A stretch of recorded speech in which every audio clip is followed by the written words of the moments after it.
Assalamualaikum warahmatullahi wabarakatuh. Perkenalkan, nama saya Muhammad Syihab. Saya mahasiswa dari Unsik Prodi Teknik Sipil angkatan 2017. Saya akan mempresentasikan tugas semester pendek mata kuliah pelabuhan laut dan dengan dosen pembimbing Bapak Nasyuin Fakih STMT.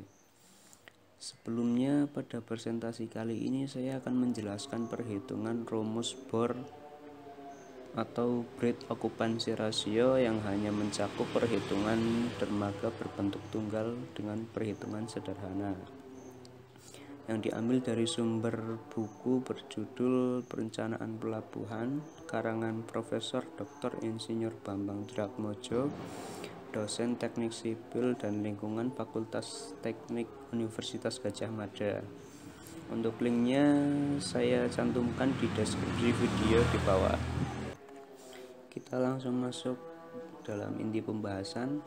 Bisa kita lihat soal tabel 10.6 menunjukkan kapal yang berlabuh di pelabuhan khusus PT Kaltim Methanol Industri di Kalimantan Timur, diagram triproporsi 2023, yang memuat tanker-tanker metanol. Dermaga dapat digunakan kapal dengan 30.000 DWT.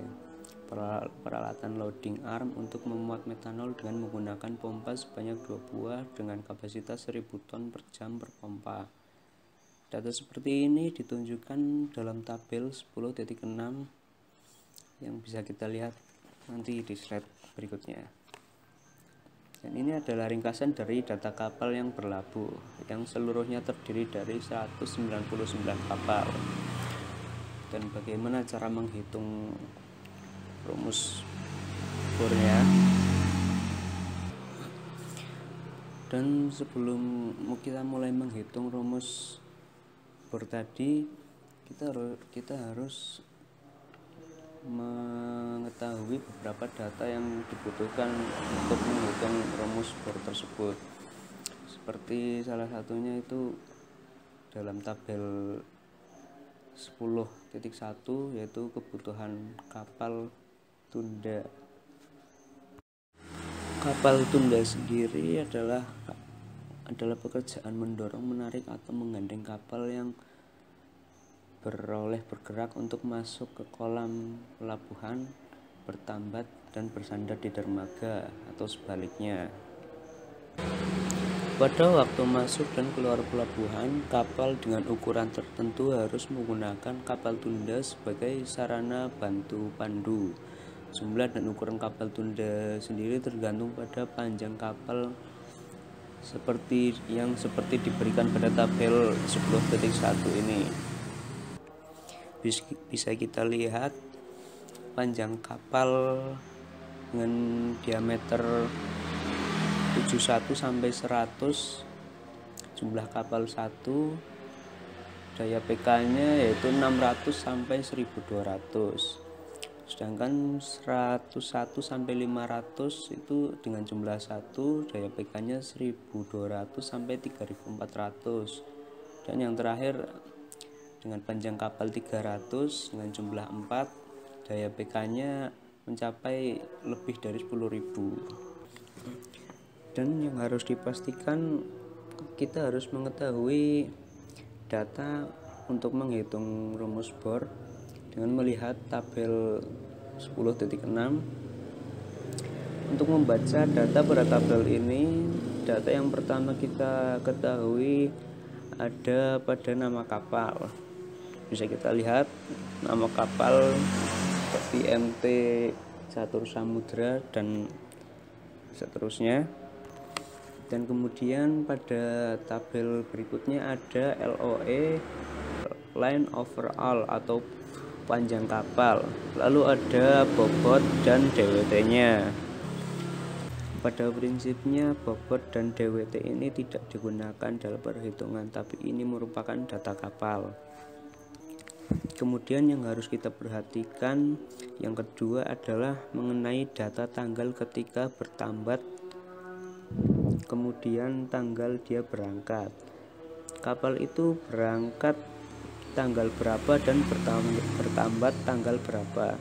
Itu yang harus diperhatikan. Dan selanjutnya yang ketiga, kita harus memperhatikan data muat atau beberapa barang yang dimuat oleh kapal tersebut. Dalam tabel di atas, kolom 1 adalah kapal yang berlabuh selama 1 tahun dalam jumlah 199 kapal. Kolom 2, 3, dan 4 berturut-turut adalah nama kapal, panjang kapal, dan bobotnya. Kolom 6 adalah jumlah metanol yang dimuat ke kapal dalam 1 ton.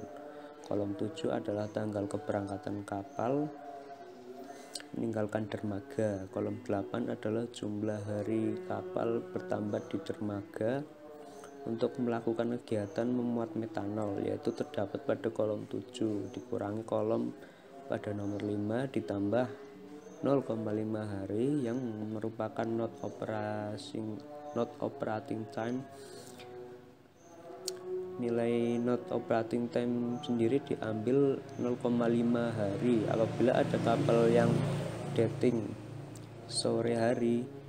Bongkar muat baru dilaksanakan keesokan harinya. Dalam persamaan pada tabel 10.1 di atas, jumlah waktu tambat adalah penjumlahan pada kolom 8 yang dalam tabel tersebut adalah 259,5 hari. Apabila waktu operasi pelabuhan adalah 350 hari per tahun, maka nilai bor adalah, bisa kita lihat pada rumus bor, alfa dengan waktu tambat dibagi dengan waktu efektif akumulasi dari waktu tambat dalam 1 tahun ada berapa kapal, kemudian dibagi dengan waktu efektif, yaitu waktu hari kerja dikalikan 100%. Seperti yang kita tahu sendiri, waktu tambat tadi adalah 259,5 dan dibagi waktu efektif 350, lalu dikali 100 dengan hasil 74,14%. Dengan keterangan berthing time atau waktu tambat adalah waktu saja kapal bertambah sampai sandar atau hari. Waktu efektif sendiri adalah total waktu operasi pelabuhan dalam 1 periode tahun per hari. Dengan perhitungan sederhana tadi bisa kita lihat nilai bor pelabuhan PT KMI adalah 74,14%, yang berarti melebihi dari nilai bor yang disarankan oleh UNTAD. UNTAD atau United Nations Conference on Trade and Development tidak merekomendasikan agar nilai bor tidak melebihi nilai yang diberikan pada tabel 10.5 yang bisa kita lihat pada layar. Nilai bor yang disarankan jumlah tambat dalam grup 1, 2, 3, 4, 5, 6 sampai 10, dan bor yang disarankan beberapa persen. Ya, seperti grup 1 bor yang disarankan adalah 40%, 2 adalah 50%, dan seterusnya. Bisa dilihat pada tabel 10.5 ini. Dari kesimpulan perhitungan tadi, hal menunjukkan bahwa kondisi dermaga harus menunggu dermaga kosong terlebih dahulu. Dengan kondisi seperti itu, apabila pemeliharaan atau perbaikan dermaga akan dapat mengganggu pemuatan metanol. Untuk mengatasi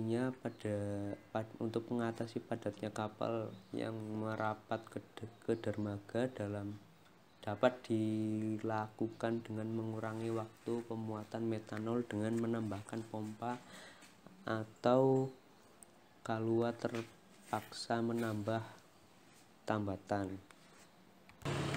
Ya, seperti itu tadi perhitungan sederhana dari bor atau break occupancy ratio yang mungkin mudah dipahami.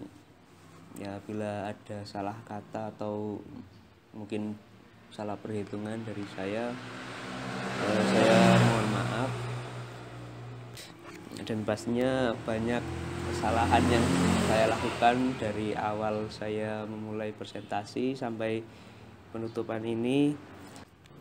Saya mohon maaf sebesar-besarnya. Dan bila ada saran atau tambahan bisa langsung komen saja di bawah agar teman-teman yang lain bisa sharing ilmu, agar kita bisa belajar bersama-sama.